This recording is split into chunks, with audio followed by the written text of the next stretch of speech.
l'exemple. Donc, on considère ce quadripôle en T.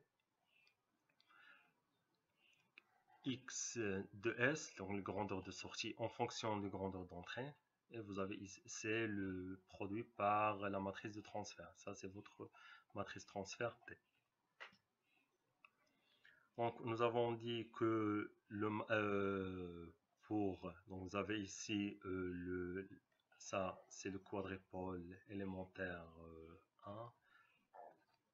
Donc ça, c'est T de 1. Ça, c'est T2. Ça, c'est T3. Donc, le produit, on commence par le troisième élément, multiplié par le deuxième, multiplié par le premier. Vous avez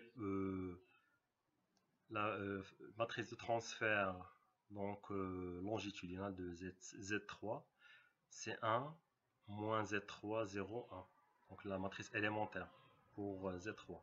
La matrice élémentaire transversale de ce quadripôle élémentaire, c'est 1, 0, moins 1 sur Z2, 1. Et la matrice de ce de transfert de quadripôle élémentaire Z1, donc longitudinal, c'est 1 moins Z1, 0, 1.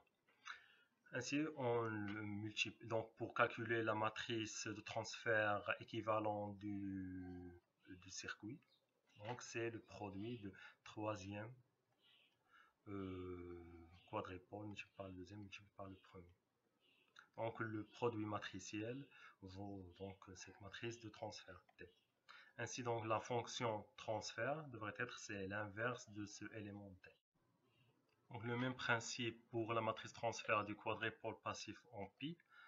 Donc, vous avez la matrice transfert équivalente de ce circuit. C'est le produit des matrices de transfert des éléments élémentaires. Donc, vous avez, c'est la matrice transversale de Z'3 multipliée par la matrice longitudinale de Z'2 et multipliée par la matrice élémentaire de Z'1.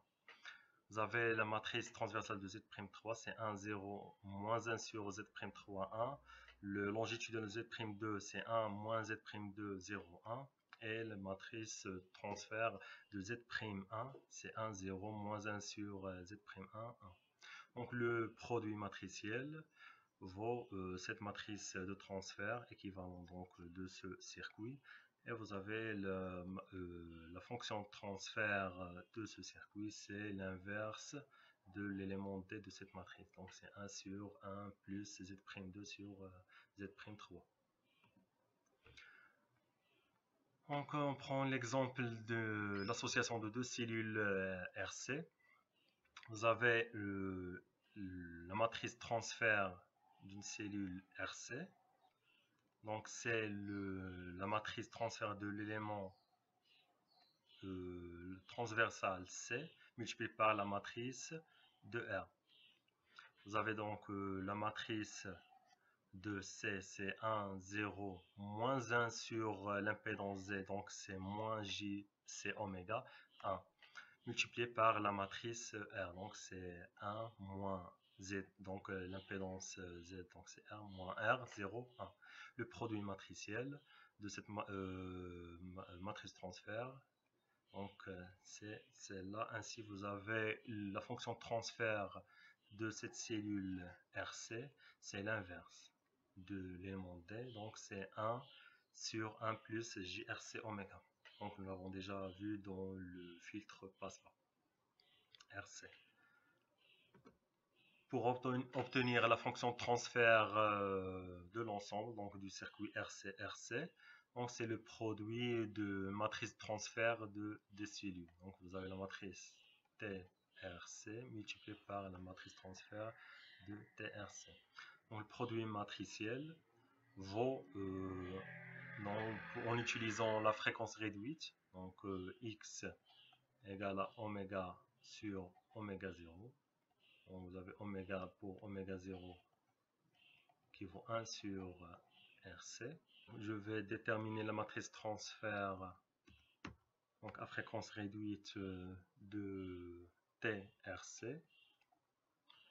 Vous aurez c'est 1 moins J c'est oméga moins R plus 1 plus JRC oméga. Donc on pose X qui vaut RC oméga. Vous aurez ça, c'est T de RC.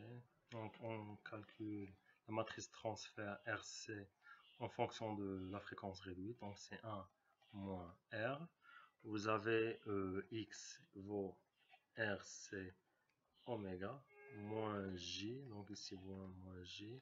Donc c'est moins J X sur moins J X sur R. 1 plus J de X. Donc la matrice transfert du cellule RC à fréquence réduite, donc c'est 1 moins R moins JX sur R, 1 plus JX. Donc le produit, vous aurez cette matrice transfert.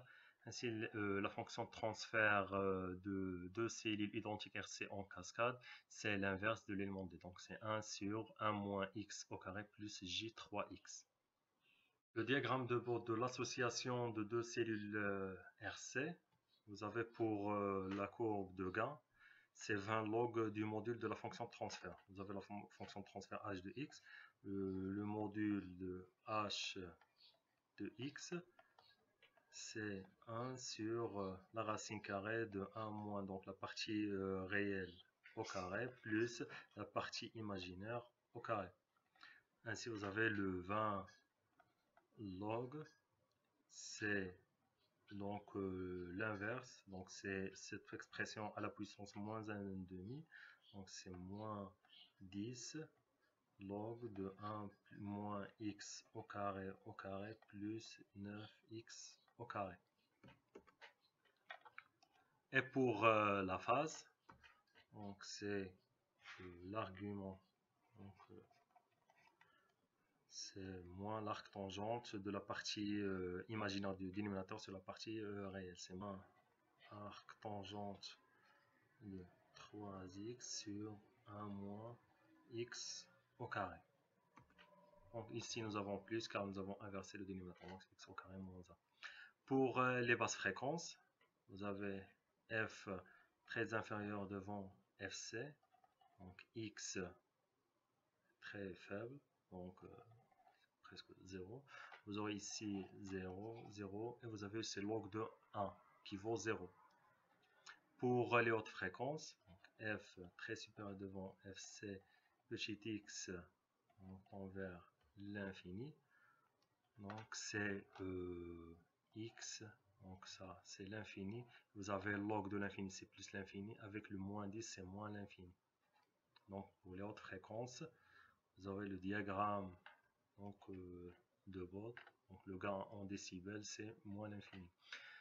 Pour le diagramme donc, de phase, vous avez pour les basses fréquences, la phase vaut 0. Et pour les hautes fréquences, donc c'est moins pi. Et lorsque f égale à fc, donc la fréquence coupure, vous avez la phase c'est moins pi sur 2. Merci pour votre attention et à la prochaine.